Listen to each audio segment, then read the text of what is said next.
Peter has asked me to introduce Matias del Campo, and I'm very happy to do that.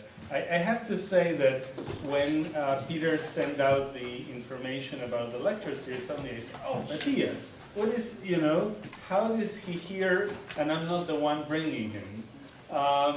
But this is the beauty of a large but fairly tight-knit circle of friends in architecture schools throughout the world that, without knowing, my friend Matias is here. I have to say this is the first time that we are together in a place other than Dessau, where we spend a lot of reviews and lectures and nights in the basement of Gropius's Bauhaus drinking together. And I have to say that if you've ever heard the name of the city of Dessau in Eastern Germany, is because of the famous Gropius Bauhaus. But if you ask a student of Matias, a student in Dessau at the Anhalt Hochschule, they would refer to the city as the Pressau. But actually what makes the city exciting is people like Matias that comes from Vienna to teach. I've been in many of his reviews with him and his partner Sandra Manning, and it's really an amazing amount of energy and work and intelligence that you see in the students' work. I would say if I had to describe Matias's obsessions and that get translated both in his students' work and in his own work, have to do with you could say an obsession for the complexities of geometry, I would say almost a delight in sort of pushing the heritage of Baroque in architecture, and sort of an interest in the use of computers in everything from representation to manufacturing. It was quite sort of a coup for Matias and Sandra that they got the commission to build the Austrian Pavilion at the Shanghai exhibition, where they had a chance and actually a responsibility to put their building where their mouth or where their drawings were. Matias got his architecture degree at the University of Applied Arts in Vienna, and has taught and lectured widely, I would say somewhere, from Berlin to Mexico in many, many places, like the Architectural Association in London, the University in Barcelona, in Milan, and now he's teaching at UPenn, where he has taught before a number of times, also taught at Michigan and in LA in the United States. But I don't think you want to hear me. You want to hear and see what Matias has to show you, and I hope you will be as excited when you come back to the studios as I am when I come back from Matias's reviews in Dessau. Thank you.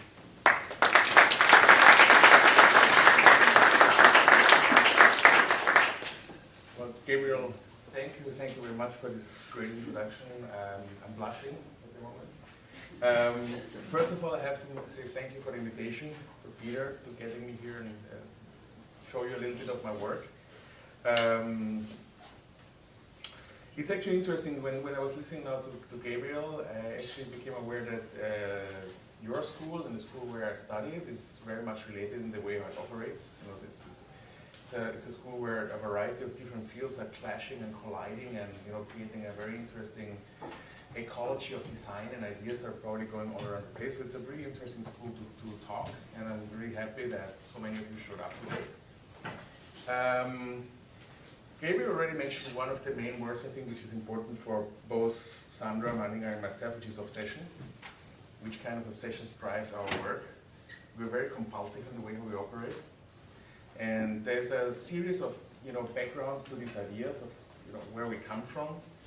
One being our fascination for science fiction, the other one, as mentioned, about geometry, mathematics, for example, underlying rules in nature that we can apply to our projects, but more about that later. First of all, I would like to tell you that Sandra and I, we set up our office pretty much after we graduated, which is unusual in a way. But I can tell you also why. Both of us were interested into creating something with a computer, trying to get this as, try to create a specific design ecology that rotates around the ideas about sensibilities, about some philosophical ideas, which I'm also going to go into in a minute. So when we graduated, we were looking for an office in Vienna where we can actually go and work. And after a while, we figured out there is no one that actually is doing what we would like to do. So that's actually, we had no other chance, but we had to open our own practice. And we didn't regret it, I have to say. So it was an interesting step for us, an important step also. First of all, I would like to explain a little bit about the sensibilities and the ideas where our work comes from, our obsession for sublime and the sublime bodies, which has to do with some I think I would say atmospheric conditions. But let me explain that with two examples from popular culture. Ideas about extensive and intensive conditions, ideas about part-to-whole, whole-to-part relationships. So I would like to show you as first clip Iron Man, a clip from Iron Man, which for me is interesting because it is basically a whole-to-part relationship, so it means it's one figure that is divided into panels. It's very mechanical, all the robots and all the elements you see, it's a very mechanic idea of space.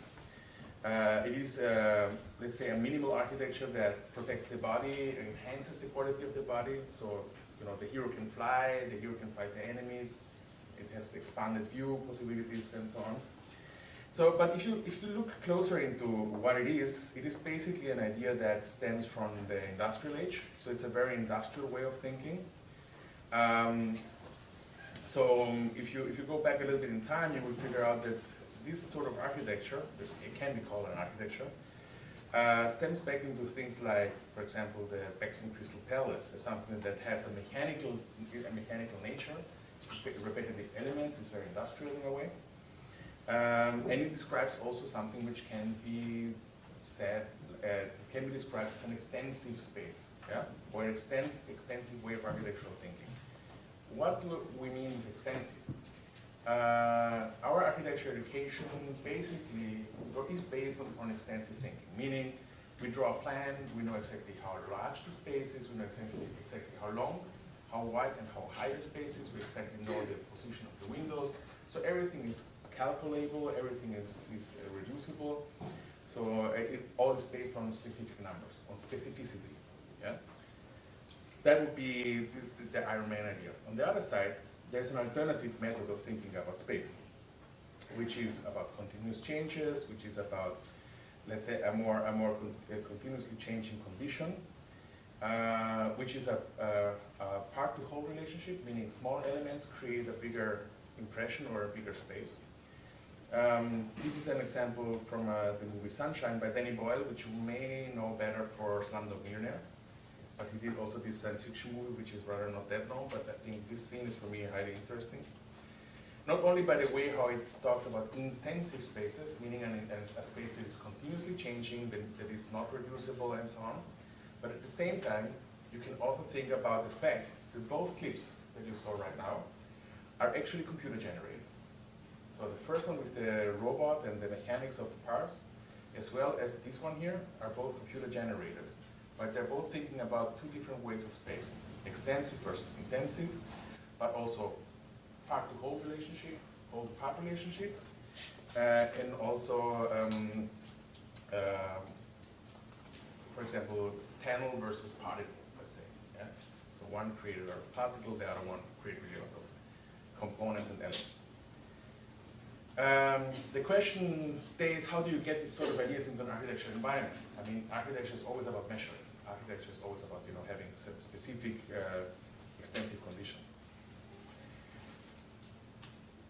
The interesting part is when it starts to, when actually science started to tinker around the ideas of simulation. Yeah? So what you see here is the oldest particle animation I know about. It's from the NASA, it's from '98. I'm sure there's older ones, but I haven't found them yet. And it actually starts to recreate an intensive condition in terms of atmospheric conditions of a hurricane by simulating the behavior of a group of particles. Yeah? So this is the way how you could, the start basically, the starting point, where you could take something like a natural condition, like an atmospheric condition, which is considered immeasurable in some ways, and get it back into the computer.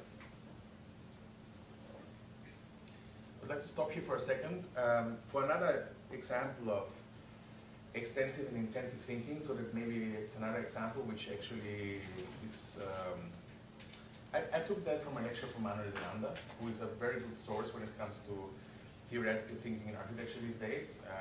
Just to give you a little idea, he basically made Deleuze very good readable for the architectural field. And here's one example where he says, imagine two globes, like, you know, two globes in each one of your hands. One globe is the globe that you know from high school, which has like all the, you know, the countries and the borders of the continents, so everything is like very strict and very fixed, and nothing is moving.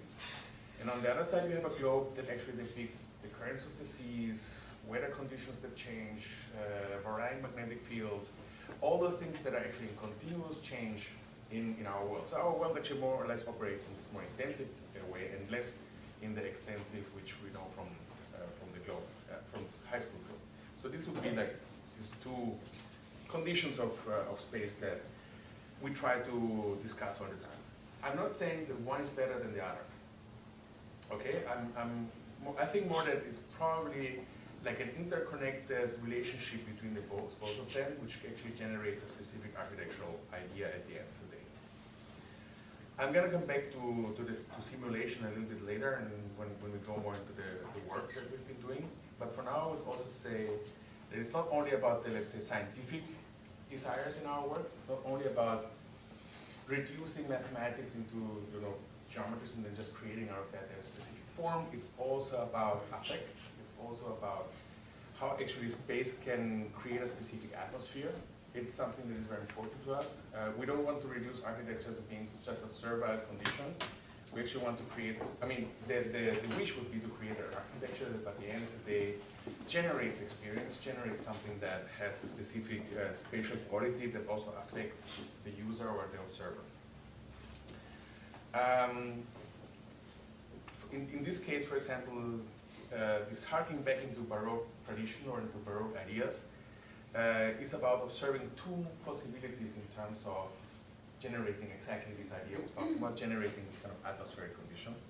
On the one side, simulation, I was saying already. In this case, basically, they were simulating a sky. Yeah, it's not there, it's two-dimensional. It's a simulation. But nonetheless, you get a specific story, you get a specific atmosphere, a coloration, something that creates art. That's basically like an early Baroque example to think about that step. On the other side, it's not only about creating a two-dimensional representation of the sky, it's also the idea how to articulate space itself. So in this case, we have actually three-dimensional elements that are articulating the cupola. I like this transition that happened in the Baroque era from the idea to just do representation as a two-dimensional painting to something that actually generates, you know, depth and third dimension by articulating the surface. On another note, I would like to highlight that this is a very nice example of an early parametric thinking in architecture. If you look closely, you probably will find more examples for that in history. If you look here, you see that the covering of the ceiling changes in size when it goes upwards into the laterna. And it does this in a continuous fashion, and it does that really parametrically. So actually, if you would change one of those rings, you would adapt, you know, very softly to the condition, and you wouldn't see a seam in between the changes. So that's actually a very nice idea of a parametrically modeled architectural condition, which does not use the computer, but, you know, brain power. As you saw already with this covering of the ceiling, this idea of subdivision of space is something that we try to get into deeper in our work. Basically speaking, what we very often do is we take one specific problem and try to really expand the problem deeper into our work, like repeating the problem over and over again to find different solutions. One being, for example, tessellations, which explain basically the tiling of the plane, right? There's a variety of possibilities how you can do that. Checkerboard is basically a very simple way to do it, but there's a variety of different ones. And there's also the possibility not only to tessellate space in 2 dimensions, but in 3D. This is an example from medicine, actually, where scientists were trying to replicate the qualities of bones, the porosity of it, by aggregating spheres. So it's actually an enormous amount of small spheres here that actually generate this porous structure. So 2-dimensional tessellation, 3-dimensional tessellation, how can we play with those instances? It's one of the early projects that we did with this tessellation idea. This is a simple one, it's just hexagons basically. Expanded into a little bit into space to create depth. This is actually a chessboard game that we developed for Swarovski in Austria. We like to jump between scales. So for us, it's not important whether it is a small chess game or it is an urban design project. Basically, we try to use similar ideas in all the fields. So we don't care too much whether this is now building or a product design. There's always a specific idea, they would try to follow it in that. In this case, it was also about genealogies and evolutionary systems in architecture. And at the same time, also this fascination with the manufacturing of it. And right away trying to use something that the computer provides to us as a source for inspiration in how to fabricate it. We always try to also use computer-controlled machinery to do that. In this case, for example, as I mentioned, it's for Swarovski, and actually they have computer-controlled machines to do the faceting of the glass, the stones. And we actually use the facets that the polygon model of the computer gives us as a base for the faceting of the stones.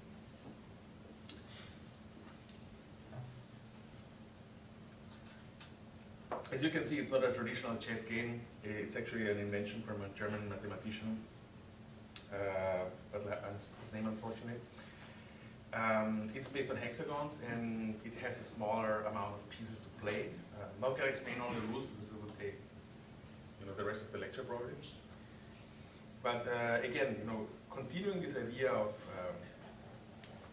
tessellations, we were working with Cairo tessellations in this case. That's actually an exhibition design. It was commissioned by the Architecture Center in Vienna for a show about Viennese housing. And it was supposed to be a traveling exhibition. So they were asking for some specific things. They were saying it has to be lightweight, it has to be easy to transport, it has to be easy for setting up and fast. And so we came up with this shell system that created these pods. And those pods create groups, and those can be put together to represent specific areas of housing. The idea behind it also is, as you see, this kind of double curved nature of these shells. The idea was to create something where we can use. It's all vacuum formed. It's vacuum formed elements. But the idea was to create something that, by its geometry, because it's double curved, we can use thinner material to create a very high stability in the shells. This is the vacuum forming process. It's the finished pieces. And what we also did is, there's a couple of things we did in this case. Number one, it had to be lightweight. So we used actually what's it called, PET. So actually it's recyclable. It's very thin, so the geometry helps to stabilize the entire thing. We had to bring along our own light system. I mean, that's actually a recommendation I can give to you. If you ever do a traveling exhibition, try to get your own light with you, because you never know what you're going to find in some places. And an idea emerged in this project which continued to resonate in our work, which is this here. It looks, it's kind of eyes or little volcanoes. You have to imagine that you have to put them together somehow, the shells, so that they don't fall apart. And we use for that zip ties, which is very simple to use. So it's just holes, you get them through, you zip tie, period. The problem being that it's a traveling exhibition, meaning this is going to be happening over and over again. Opening, cutting the zip ties open, zipping it close again. If you do this over and over again, chances are that exactly where the hole is, you're going to get cracks. Yeah? So it's going to be damaged. So what do you do in this case? Normally you would just use a washer. Right? Put a washer top and bottom, just zip tie, period, problem solved. But it wouldn't have been beautiful. Okay? I like beautiful things. So I have to find a solution that wouldn't be, like just putting just some washers and that's it. No, it has to be in accordance with the entire geometry of the object. So Sandra and I did several experiments trying around what you can do, and finally this vacuum forming these rings around the hole solved the problem. So the forces were distributed, and we don't have any problems there with cracks or anything. But on the other hand, it's not only a practical solution, it's actually a way deeper idea behind it, because what happens is that instead of adding more details on an object, we started to introduce the detail in the surface, instead of having additional elements. It's an interesting idea if you think about it. Architecture is, the most sensible part of architecture is the details. That's where it starts to break first. That's where it's damaged first. So if you can actually avoid the detail and unfold this kind of functionality into the surface, you can avoid this problem also all along. So it's an interesting idea to reduce the parts instead of adding more and more parts to our architecture. It's actually a sort of minimalist idea in a way. You actually just reduce it to the minimum. So that would be like different places where it was on show. I mean, it's still traveling around. I think it opened for the first time in 2008 at the Venice Biennale. Yeah, that's it. That's actually how it looked like at the Venice Biennale, 2008, yeah.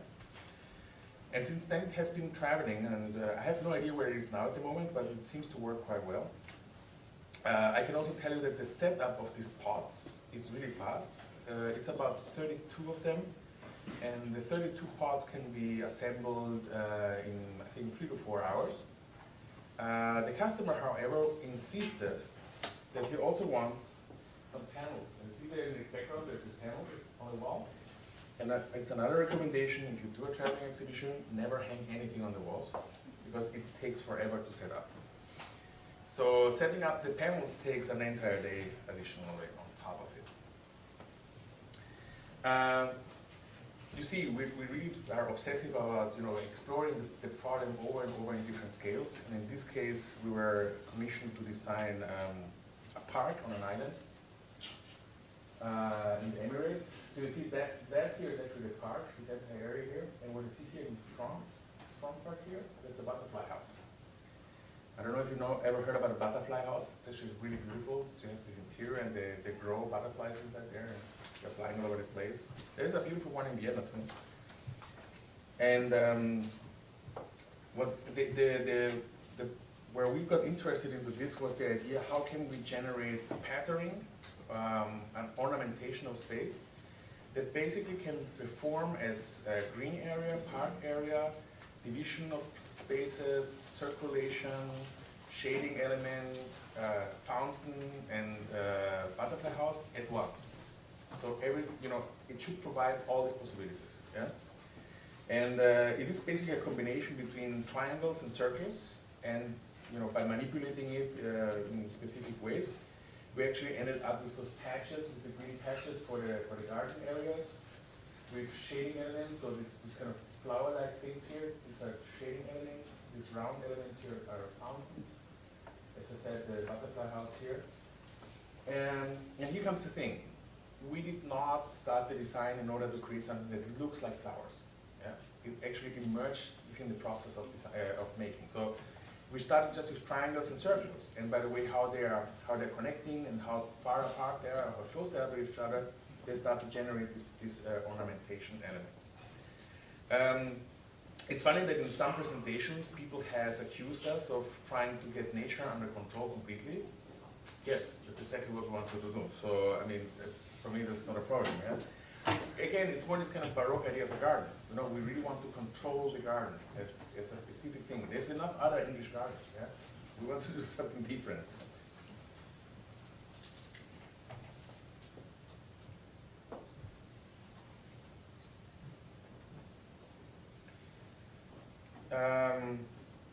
You saw that the tessellation of space, like you saw a lot of tessellations which were all based more or less on a two-dimensional surface being expanded in two directions. That's what you saw by now. This one here is actually a three-dimensional element that is divided into cells to create this project here. This is actually a mobile gallery in Vienna, in Austria. As we speak, it is under construction. It's basically 4 segments. You see these kind of 4 boxes here, 2, 3, and 4, and they together form this court. And in the middle there is a little bar. It was a competition in the spring, and the idea was to generate this mobile gallery that can be. It's actually inflatable, so you can pump it up, and then you can take it down, travel around with it, and then put it somewhere else. Funny enough, the customer has changed a little bit the program, but it didn't affect the architecture heavily. Instead of being only a mobile gallery, it's going to become something like a high-end party tent. So they can, you know, set it up for some parties somewhere. It's fine with me. I mean, it didn't change the architecture at all, so it just became bigger, which is also not a problem.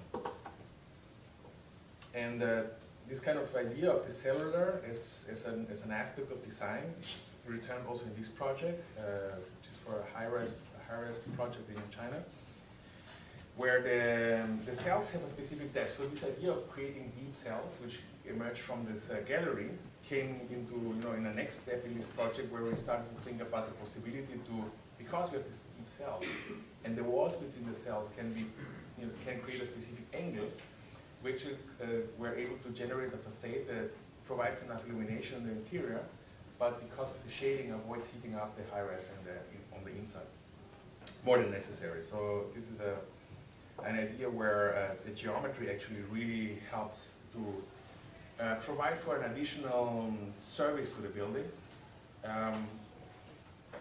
I mean, as I said before, I like beautiful things, so I do also things just because they're beautiful, but it also is interesting when they can really provide something additional. And in this case, with the cells, it was an interesting problem to solve that we actually tried to get as far as we can get it. You noticed already before these thoughts that sometimes we have in our head about how architecture is actually constituted, what it is made of. It's not only about the form, but the way how pieces come together. I mean, from Iron Man to now, it's always about pieces coming together in some way in this lecture. And if you think about it, I mean, every architecture is made out of thousands, if not millions of components that come together to form a space. And sometimes we start to think about those, you know, very basic architectural problems, actually, and how they can actually affect our own work. And this one here is one animation where we actually started to think about, you know, sort of a triangular element and how actually that is attached and how the corners come together. By the way, animations, we don't do animations for our customers. We do that, not primarily. Yeah. Animation for us is also a tool of exploration. So this animation, for example, we actually did for ourselves in the office just to explore a couple of things. It ends up now, of course, in the lecture, which is fine. But originally, it's, you know, the intention is exploration via something that is a visual impression. So it's also about, it's not only about the form that it has, it's about the coloration, it's about the reflectivity, it's about the atmosphere it can create. Yeah, it can be cinematic. Yeah, something also that it's highly important for us. I mean, Sandra and I both are really very big movie fans in general. This kind of visual impression, this kind of visual idea behind it is something that shapes a lot of our designs, I guess. But nonetheless, it's still talking about a very specific architectural main prototypic project and problem. Components don't need to be repetitive. They can be completely individual too, like in this case. This was actually for a shop that sells solar cells. Sorry, I think I catch the cold. So they sell solar cells, and they came to us asking for, they had heard that we use evolutionary systems to generate architecture. And they were asking if we can get, create something like an evolution that is triggered by sunshine. So that would be like their selling point, because sun and nature and life is like all together. So they wanted us to create something for them. So we did this shop interior for them. But apart from the sun part, this was for a town in Carinthia in Austria, which is a very strong Baroque tradition. And we were happy about doing something there. And we actually picked up some of the colorations which are close to the shop. There is a very famous city hall from the Baroque era, which uses gold and white as their main coloration. And that's of course what we also use for this project. It may be that Viennese in general are a little bit obsessed with gold. Yeah? It's a tradition that maybe trying to keep on going with it.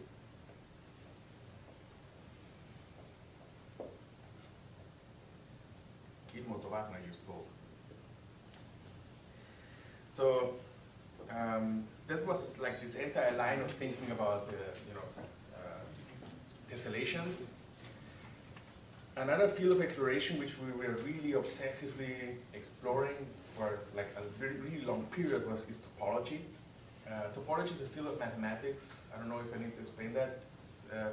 Which actually deals with seamless connections, basically seamlessly deforming a surface to create a connection between elements. This is again one of those explorative animations where we were looking for 3 specific problems: continuous circulation, opening in complex curved geometries, and curvature as a structural element. Yeah? Meaning, seamless circulation or continuous circulation, you can imagine, you can for sure imagine what that problem is. But for example, when it comes to openings in complex curved geometries, it's not a banal problem. Because you have to imagine, how do you do an opening in an egg without breaking it? Yeah? And so you need to find a method how to do that without cutting just parts away. So in this case, the underlying geometry of the entire object provides you with specific areas where you can create an opening, and it will always, it will be aligned with the form of the entire object. And the idea of structural integrity in curved surfaces, again, I can rely again on an egg. Yeah? You take an egg and you press the top and bottom, and you hold a lot of pressure actually. Yeah? And it does that because of the geometric conditions. I mean, it's a very thin shell, but it still holds a lot of weight.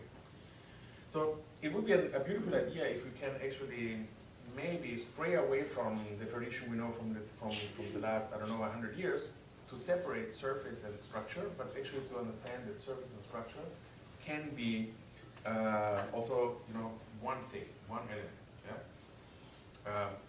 Maybe again, this harks into this obsession I was saying right before about when I was saying, for example, folding detail into the surface. In this case, we're trying to fold the structure into the surface too. After this sort of very abstract explorations that we do, we try to put that into a specific project. So in this case, it was for a competition for Centre Pompidou, for the Brancusi Museum in Paris of this year. This machine. That's the Centre Pompidou in Paris. That's the famous plaza in front of it. And that was the location of the Brancusi Museum. Or it is actually still, because there is already something there. That's the present condition at the moment. This is the Atelier Brancusi here at the end of the plaza. Check out, there's like this kind of wedge here, yeah? And you see that the plaza is falling into the direction of the Centre Pompidou. Now, there's one thing I have to say about this competition. This was definitely something like a compulsive reaction. I had to do it. There was no way around it. And the reason being that I always liked Brancusi's sculptures very, very much. Almost my entire life is kind of, as long as I can remember. because they have a very specific quality. They almost radiate an erotic tension. They have like this very specific way to influence space. They're extremely strong. The way how he teased the quality of the material, like the reflectivity of the stone or of brass or bronze or whatever he's using, is extremely strong. And how it actually reflects space inside this really almost mirror polished elements, I think is really fantastic. But there's something about this atelier which is highly problematic in my eyes. It's exactly this here. And I can tell you the story for this, what it is with this image. Before Brancusi died, he made his will, and in his will he stated that he will inherit all his sculptures that are remaining in his studio to the city of Paris, under the condition that they have to preserve the atelier in Montparnasse, I think it was Montparnasse. Okay, Brancusi dies, city of Paris gets the sculptures, 3 years later they demolish the atelier. Okay, so problem. Then the city came up with the idea, okay, the original atelier does not exist anymore. It was anyway totally shabby, it was falling apart, so they had to demolish it. How about we make a reconstruction of that in front of the Centre Pompidou, we position the sculptures exactly there as Brancusi intended them to be, problem solved.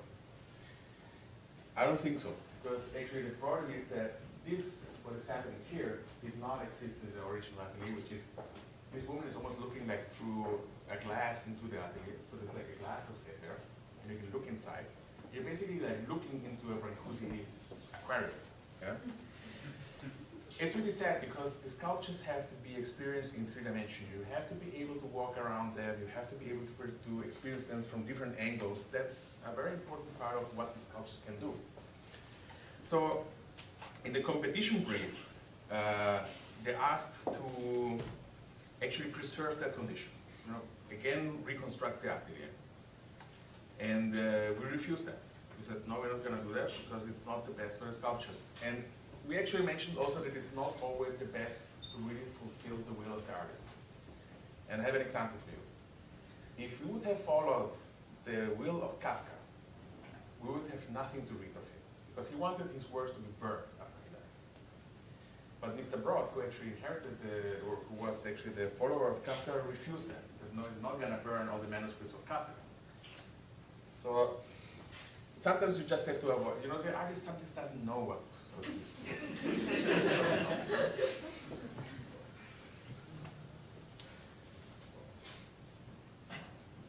So remember the wedge that I showed you at the beginning of this party? See, that's here. We actually tucked the museum into that wedge. We tried to make something that is rather flat and really trying to really create a topography there. And we feel that topography to nest the sculptures inside and give them the opportunity to really walk around them. The groups are still the same that Brancusi actually wanted, but you still have the chance to walk around them, to perceive them from different perspectives, from different angles and different heights.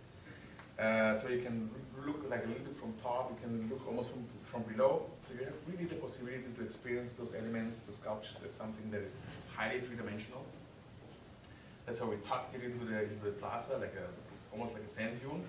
And only if you go upwards in the Centre Pompidou, you will have this kind of more dramatic perspective on the roof of the atelier.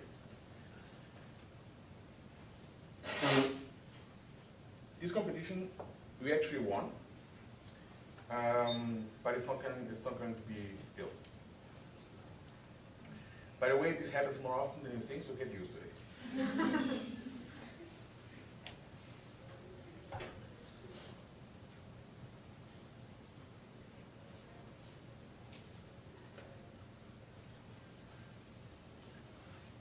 But nonetheless, all these explorations, actually at the end, I wouldn't say culminated in this work, but it's like one of the results which are more tangible, and it's not just it's rebuilt, it's the Austrian Pavilion for the Shanghai Expo. I would like to go with you through, let's say, some of our design processes. All the architects who are working with computers, we use the computer also to visualize. But the visualizing part, or the planning part, is probably not the most important part. It's not the most important part for us. It's more interesting for us what kind of conditions actually the computer can generate, which you cannot do in your head.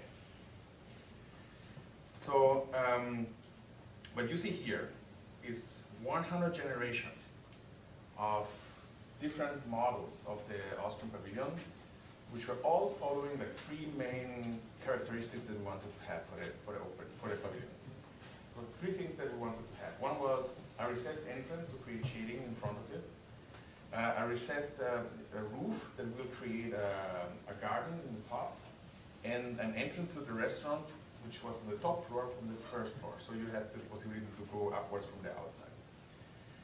For that, we created this kind of genealogy, this evolutionary system here, where you see you have one aspect, one thing that starts the entire evolution. It's just a box that had about the square footage we needed for the pavilion. And then what you see us next is like this series. It's not all of them. It's not all the models. It's just a couple of them. These kind of generations of elements that were done by a script, running these three aspects that we wanted. And the selection of models that happened after that was something that we intentionally wanted to do ourselves. So we selected, okay, this model is interesting, this model is interesting. But also we had to, let's say, let go all the models which were absolutely unfit. So it's basically, as you can think in terms of evolution, you would have some aspects that are fitter than others, and these ones you want to continue exploring and try to understand how you can really apply the architectural problem to it. The project, because we won the project, gave us also the opportunity to right away explore computational tools in terms of fabricating in big scale. I mean, you saw all these kind of small interventions that we were doing, which already were really very informed by computer-controlled fabrication, the installation, the exhibition designs, and so on. But it's a different thing once you scale it up to the size of a building. Yeah. Sorry, scratch that. It's the same thing. Yeah, it's not different. It's the same thing. We were lucky because exactly at the moment where we won the competition, explicit history more or less came out like a couple of months before that. Today that is known as Grasshopper. It's the same software, just another name. And we right away started to see how we can use that to generate files for the production, like in this case for the facade. That one was completely for the steel cutting. So we right away tried to understand how we can get those elements done. Remember I told you before about simulation? Simulation became a very important factor of design also in this project. Think about it. Every genealogy, every evolution is driven by the environmental forces that are pressing on those things. So what is actually the forces that are pressing on this genealogy or this evolution? There's a variety of things. External forces like wind pressure, solar radiation, and so on. And internal pressures, which can be programmed, but also like in this case, the acoustic forces of the space. Acoustics was important because the central space of the pavilion was supposed to host concerts of quartets and piano concerts and so on. So it had to be operating and on a very high level in terms of acoustics. And that is actually how it generated or how it formed the interior space. But let me go to another thing, which is how to collaborate with a big amount of people on one side. It's not a big project, but the office is in Vienna, construction site in Shanghai. You need to have a local design institute, that's mandatory. So you have to find a method how to communicate with all those parts. The structural engineer was in the Netherlands, the acoustic engineer was in Munich, so you see, yeah. And what we did was actually we created something that has become common now in a very short time, but it was not so common when we did that. One model in the cloud that everyone who was involved could access and model his parts on this model, meaning the structural engineer was modeling his structure within the scheme that we provided him. All the kind of HVAC and so on. They exactly could see where they can put their pipes without colliding with something else. The reason why everything was so tight is that the building was rather low and it had to pack a lot of technology inside to really operate correctly, because it had an enormous multimedia show, and you cannot imagine how many miles of cable you need for something like that, and it all has to be hidden, of course. You don't want to see that. So it was really interesting to create this kind of collaborative cloud of people and see how all the things and elements and pieces come together and really form, basically at the end a complete building. We had to, of course, stay, this is about the solar radiation and so on. We had to, there was one thing which was mandatory in this project, which was May 1st, 2010, opening day. There's no way to postpone that or to change that, so it had to be really done in time. With the entire process that we set up, we were actually happy to be finished a month before the expo, so we actually could do also test runs, and we could have all the crew work already in the interior before the opening, so they were well prepared for the opening day.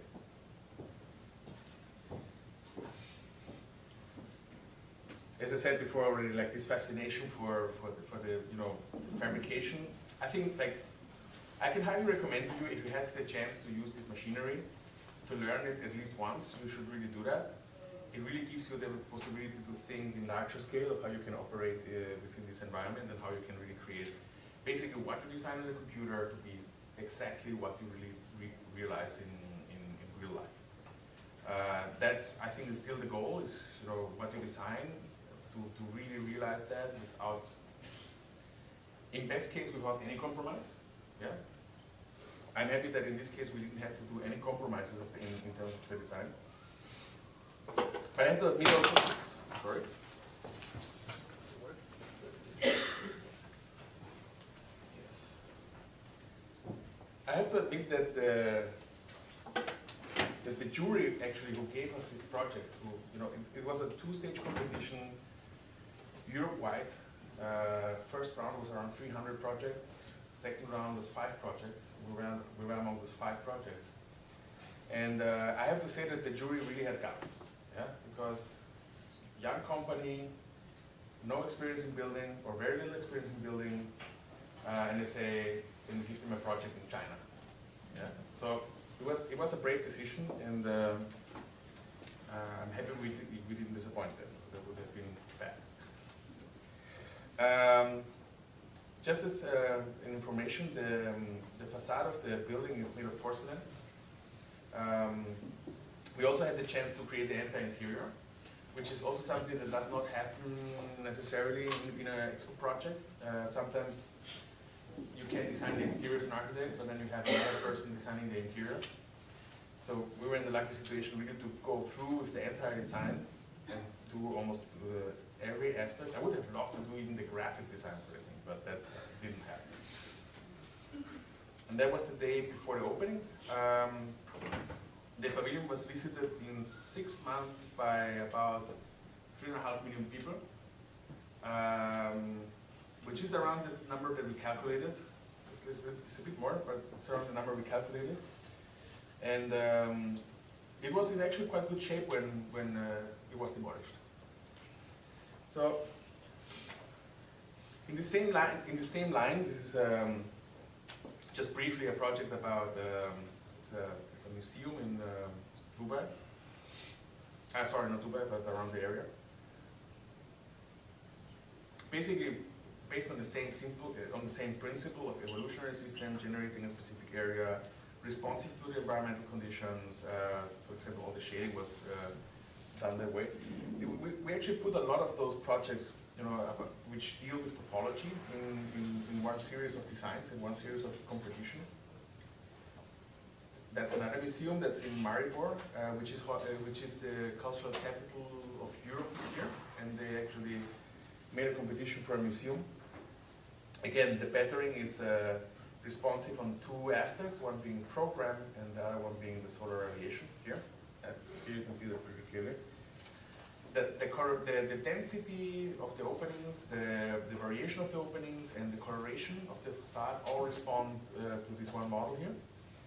Meaning, for example, that the south side is completely white and that the north side is darker, reflecting more on the south and absorbing more warmth on the north side. It's a rather recent project. That's for the Music and Film Academy in Vienna. There was a competition this year. actually we picked up an idea that we've been working on some time ago already, which is this kind of louvers that by deformation create an impression of motion, although nothing is moving in this facade.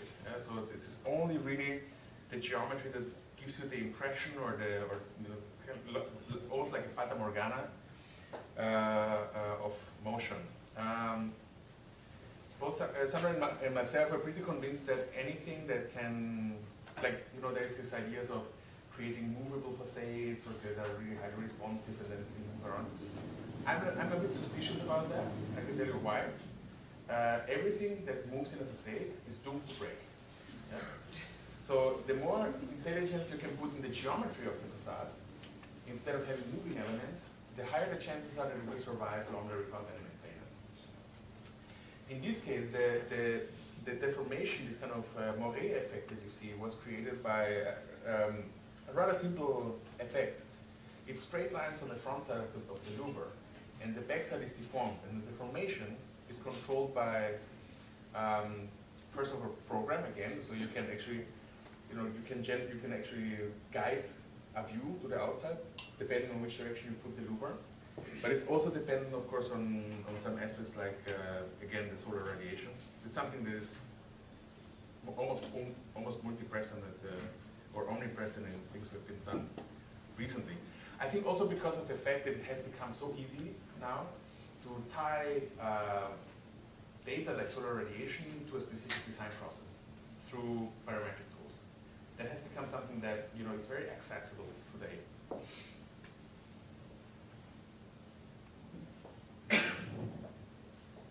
Some of those animations are actually pretty old. Like this one here, we did actually when Sandra and I were scholars at the Max Scholarship in Los Angeles. We were playing around with a software which actually was designed to simulate the growth of plants, and we tried to see how we can use it as something to generate column rows and colonnades and things like that in a more exotic fashion. And all these ideas about growth and direction and how actually elements can splice and combine again, they somehow re-emerge in designs, like in this case, which is a border station between Hong Kong and Shenzhen. It's a humongous building. I think it's like about 2 miles long. And it has these kind of connections, bridges. There's a river in the middle, you see, and there's the bridges.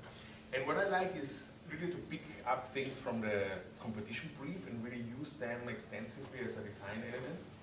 In this case, for example, the competition brief was asking for 6 bridges. They had to be on different levels, so there's like a variety of bridges. And this bridging element became something like a guiding melody or motif in the entire project. Good night. You.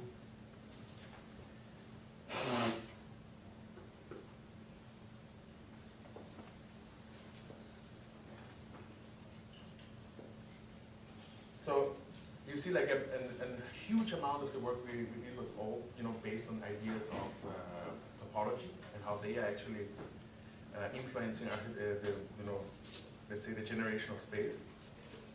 This one here was a competition for an opera in Korea, and you see again this issue of multiple bridges connecting to an object. That's something that re-emerged in this project. But on the other hand, it started also to generate another idea, or brought up something, an aspect of architectural design that we did not work on we never worked on actually on this problem, which is the problem of symmetry. So actually in this case, suddenly this idea of symmetry started to emerge.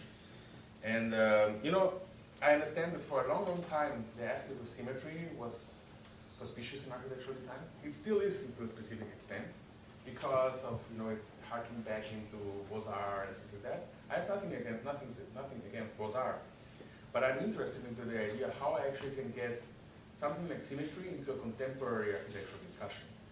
And I remember that, or let me put it that way, I started to read again Gottfried Semper. I don't know if you heard about this guy. Gottfried Semper, 19th century German architect and writer, who wrote really an excellent book which is called Style in English. Verstehen in German. And he actually talks about that architecture is defined by three specific elements: direction, proportion, and symmetry. And so just taking these three ideas, I was like, okay, why not? Let's try and understand how we can actually take this idea and see how we can operate with that idea in a contemporary context. I like to take, as Gabriel at the beginning already said, I like to take inspiration from, I try to build up a lineage in our work. So I'm not trying to invent anything out of the blue. Sometimes this happens too, which is fine. But it's more interesting for me to understand what is actually the philosophical and theoretical frame that actually defines our work. And in this case, it is definitely more sort of Semper's work. Once we started to talk about the symmetrical conditions, this idea of recursion came almost automatically into play. Recursion is an aspect that, geometrical aspect that is omnipresent in nature. You see it everywhere. It has to do with symmetry, it has to do with self-similarity, it has to do with repetition. So all things that actually can be very valuable in terms of architectural design. Actually, pretty much exactly around the time when we started to work on these ideas, the Museum of Applied Arts in Vienna approached us, asking us if we would like to do an exhibition. And you have to know that the Museum of Applied Arts in Vienna, they have this specific room, it's a specific gallery where they have their architectural exhibitions. They have one rule, which is you're not going to do like a retrospective where you show all your projects. You have to create a specific installation for that space.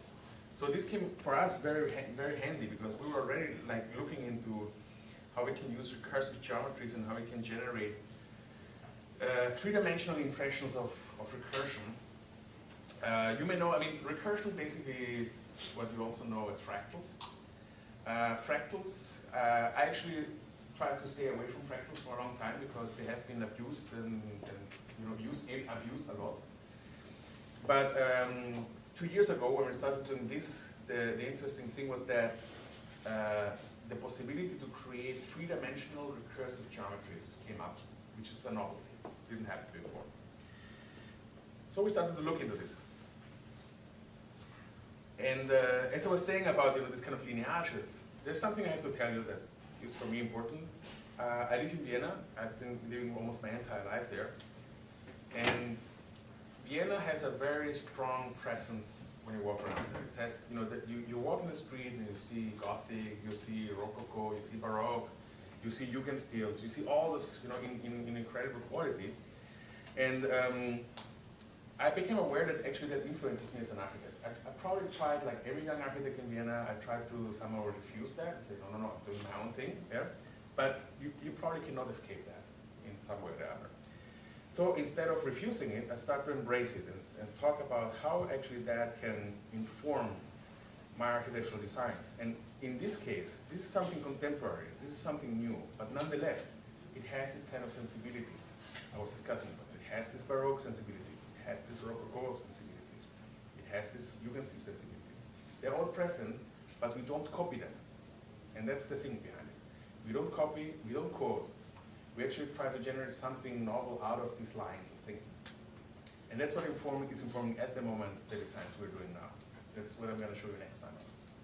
Thank you very much.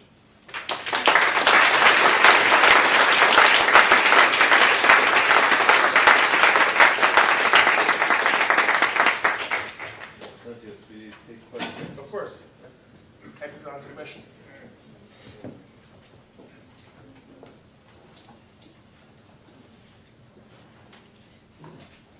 Yes, please. Do you ever do anything by hand? Because everything you've shown is computer generated. So I was wondering, do you start with a sketch or something? No, we don't start with sketches. The only sketches we make is concept sketches, like understanding what kind of geometry are we going to use, how does the algorithm work, that things we sketch, but we don't sketch the forms. That's actually something really completely developed in the computer. Yes, please. So the forms are very complex when you're designing. I was wondering do you guys choose what material you have to use? Because it seems like the material options are very limiting. I think I didn't get the last part. The material option must be really limiting for you guys because the form is so complex. Who calls for that? No, I mean, see, that's exactly the reason why we invested so much time into finding out how we can produce these things. That's why we invested into looking into robots and how they produce, invested in 3D printers and see how they operate. Basically, I mean, these are processes of making. The materiality is something that comes along with whatever is around. It's not that we want to invent materials or anything. We actually look into almost conventional materials and seeing how we can make that. But I can tell you, everything we design, we can make. No, that's not funny, that's true. So, when you talk about the geological process, the evolution of your project over time, you said you take the opportunity to step in at some point and select and weed out and sort of play, for lack of a better term, play God at a certain point, and weed out certain unfit designs. Do you foresee a time when the computer is able to do that for you? I mean, obviously the human hand comes in at some point to choose the final one, but like, you know, you have these parameters within which your design is produced. At some point, you can develop them to such a degree that the ineffectual designs don't ever occur. That's already happening. That's already happening. I mean, you have to think that the Austrian Pavilion we did 4 years ago, and by now, actually, the simulation of environmental data, influences from outside, because you need just a specific amount of data to be able to sort out elements, right? If you don't have this data, you're not going to be able to sort out specific problems. On the other side, we still influence that process. We still steer the process, because there's one thing that the computer cannot do, which is, sensibility, which is, looking into something and say, that's a great design. We're going to take that one. So I guess to that degree, like, I mean, what level? Can you talk about how your architecture gets beyond responsiveness a little more? Like, Beyond responsiveness. Like that, I mean, what you just said is about sort of this atmosphere, these things that don't fit into the idea of responsiveness, and that's what I think you're getting about intensive and expensive design is about. But how, like, talk us a little more concretely about that. Well, I mean, I think that has a lot to do with sensibility, with the sensibility of the specific designer. Yeah, you, for example, you probably gonna do something different than I, although we use the same program, the same software, and the same information. Yeah. And that's something that's what I'm saying, that's what the computer cannot reproduce. It's this sort of sensitivity for a specific curve, or a specific line, or a specific, for example, the last video that I showed, is purely based on algorithms. It's not designed in a way that you say we want to create high articulation here. It's purely mathematics. But the way how to represent it, how the animation turns, which coloration it has, which lighting it has, it's a highly sensible process of designing. Yeah? And I like this collision. I like this idea that on the one side the computer provides me with a specific formal palette, and on the other side, Sandra and I infuse it with our own sensibility in terms of what's going to be the output in terms of visuality, in terms of visual impact, how cinematic can we do it. This is what we call actually a design ecology. It's like really an ecology of varying aspects and things coming together. Some work better than others.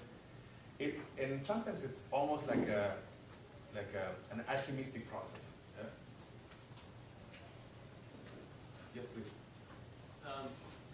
You talked about your influences in the city of Vienna in particular, and I'm thinking of the modes of production that you showed, these robots, these tools with which your designs communicate to produce in a more or less mediated but relatively direct way.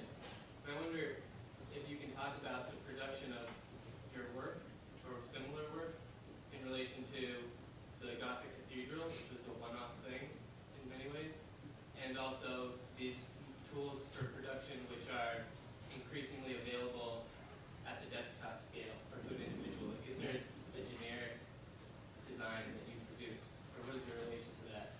Well, I mean, let me take the Gothic example. Yeah? I mean, the Gothic cathedral. If we take apart one of the most important parts of it, which is religion, which I'm not going to discuss, I'm just going to discuss the geometric part of it. Yeah? The Gothic cathedral was striving to dematerialize, actually. Yeah, they actually wanted to create as much, they wanted actually to get light into the activity, right? So it has a lot to do with the ability to do it, to dematerialize, yeah, which was limited, of course. And it's all, as you said, manual work, yeah? Now, the architecture we do, and the idea that, computer-controlled machines, robots can build that, it's just a change in the technology, but at the end of the day, it is more important what kind of desire the architecture expresses than how it is actually remade. Yes, but I guess my question is more towards the other, like the distribution of the ability to produce. Yep. And I guess, how do you see yourself as an individual, as an architect, in a place when we have more access to the production of these forms? Yeah, I mean, the access to the form of production doesn't mean that you do a better architecture. I mean, let me try to explain it this way. Yes, the machines are out there, and I have my own students that I'm trying to train on these machines too, so that they can have access to these possibilities. Yeah. Nonetheless, it's not going to be, I'm not afraid of copies. There's not going to be copies or anything. It's not like you can create a building and then put it in different places. It's always going to be a one-off. As you said before, you were saying the cathedral is something that is a one-off. Yeah. I think every architecture that you produce today, also with computational tools, is going to be a one-off, anyways. So it's not going to be repetitive. Does that answer your question? I don't think so. You don't look really like you're convinced. I guess I wonder, are you satisfied with that? Or, what about most people in the world can't get one-off buildings or Gothic cathedrals. And so how do you look at yourself, and how do you position yourself in the future as a designer when simultaneously these tools become more available, but maybe there can't be copies, or you don't see there being copies as a possibility? Well, I mean, at the end of the day, it's still a tool, I mean, it's really about, I think it's more interesting how to use the tool than repeating processes. I mean, actually, the entire idea of what we're doing with the office and other people are doing is try to stray away from industrial production, meaning repeating, houses, which by the way never worked. Yeah. And trying to understand how we can individually create with these machines. Because the cool thing about these new machines is it's not like in the industrial age. It's not that we have to produce 50,000 pieces to make a break even. We can create every single one of those pieces different because the machine can do it and it doesn't matter. Yeah? It's just to create an algorithm that makes changes every time, and you have like a million different pieces. Yes, please. So I find the word responsiveness that you kept using very compelling. Responsiveness to external and internal conditions. Do you guys talk also about responsiveness to a post-construction use of, or the question of time, or the question of, can you talk a bit about that? Well, yeah, I mean, I mentioned actually two instances where that actually came into place, thinking about the long-term, like how is it gonna, let's say, how it's gonna work in a long-term. Yeah? Remember that I was talking about the folding in of details into the surface, which is for us a very important point in order to exactly do what you were talking about, increase the longevity of a building or of an object. Yeah, it's one thing which I think is highly important for me. The other one being where I was saying that we rather use geometry intelligent instead of creating movable parts which are going to break anyways. Yeah. So I think there's a couple of ideas that orbit around our projects, which is about also the long-term view on the project, how it's going to survive in I don't know, 10, 15, 20 years. Yeah? By the way, I mean, architecture today operates completely different. It's not anymore about building a building that's going to be there for the next 500 years. That's not how actually that works at the moment. It may change again, but at the moment it's not like that. But nonetheless, you want to create an architecture that in a specific amount of time is going to be operating correctly, and it's going to be, age well. Let's put it that way. And for me, that's an important point. Yeah? How does a building, I mean, as old-fashioned as it sounds, yeah? Because that's something that you don't think about when you see this kind of computational designs, but at the end of the day, it's gonna be an aggregation of material, and you have to figure out how that's actually gonna operate in space over time. Yeah. Does that answer your question? Yeah. Okay. Yes, please. So in the earlier lecture, you talked about tessellation. Yep.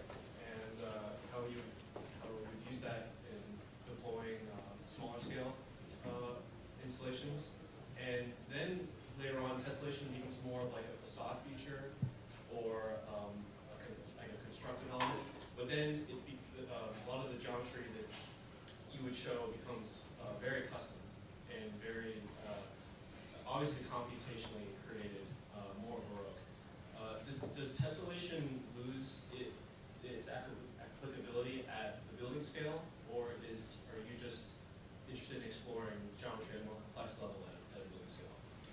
I think tessellation you can apply that in every scale. I mean, imagine, for example, the grid that is laid all over America to separate land is a tessellation. So actually, you can actually tessellate an entire continent if you like. Yeah. But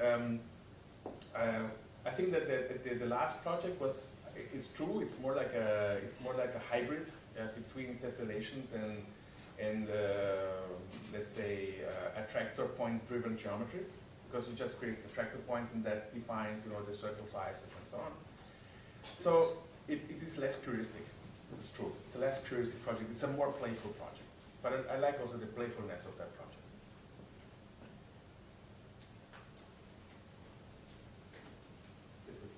What computer programs do you use? That's a question that comes up almost in every lecture. And in almost every lecture I say, it's not about the tool, it's how you use it. So it doesn't make so much sense, because otherwise, we can stay till tomorrow here talking about software. That's not really interesting. Or is it? I'm curious. Yes, please. How do you consider the urban context when designing your buildings? As you saw in the lecture, we actually do a lot of simulations about the site, because how is it positioned in terms of, I'm always repeating the same things like solar radiation and wind pressure, but you have to think that every site in the world is different. Yeah?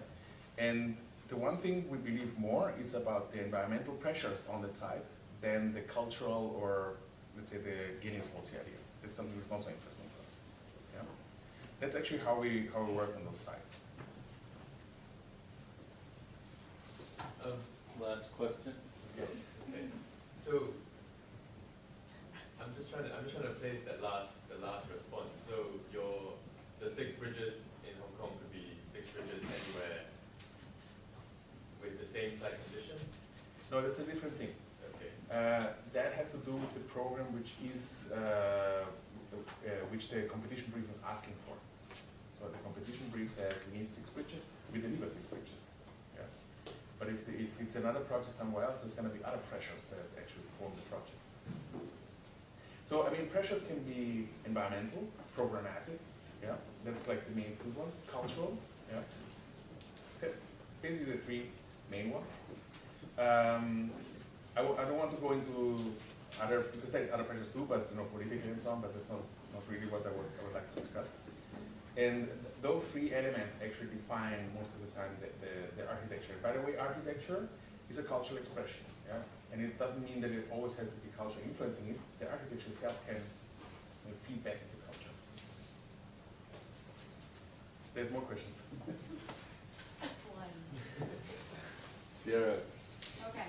go for it. You spoke of the extensive and extensive effective space earlier on, and it kind of seems like that space evolves into form, and that form evolves into a place, and that affect feels more like an empathy for that place and forms around you. But past that point of exterior, I can't see where exterior and interior as an occupiable space form, because it just feels like a form that I'm occupying. So where do you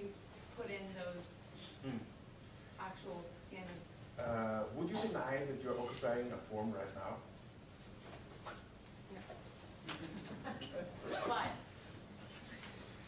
you have most of your main models and proposals were to these forms with no glazing or wall separating the space or enclosing it from the elements. Are those more skins or shields secondary thought to your design, or? No. Actually, there is a, I mean, let me put it this way. The Expo Pavilion was for us something where we had to deal with this problem, right? Because we couldn't leave it open. So it has a glazing. Yeah? So how do you position this? That's an important problem. Like, you have an opening, it's continuously going inside, how do you close it? I understand what you're talking about, that problem. We were experimenting around the idea with soap bubbles that actually form around the narrowest part of this opening. And that's how we actually define then the glazing of the entire project. But I agree with you that our desires are basically more about the openness and about this kind of continuous condition, trying to really fuse interior and exterior as much as possible. Yeah. So that definitely is part of what we would like to achieve. But I understand also that we have to have a barrier somewhere where we have interior and exterior. Yeah. It's interesting that with a lot of our students we explore exactly that problem. Like specifically talking about the barrier between interior and exterior. Yeah. So maybe that problem, you would see more solutions to that in our students' work than our own ones. But it's obviously a problem we need to work on, or we like to work on.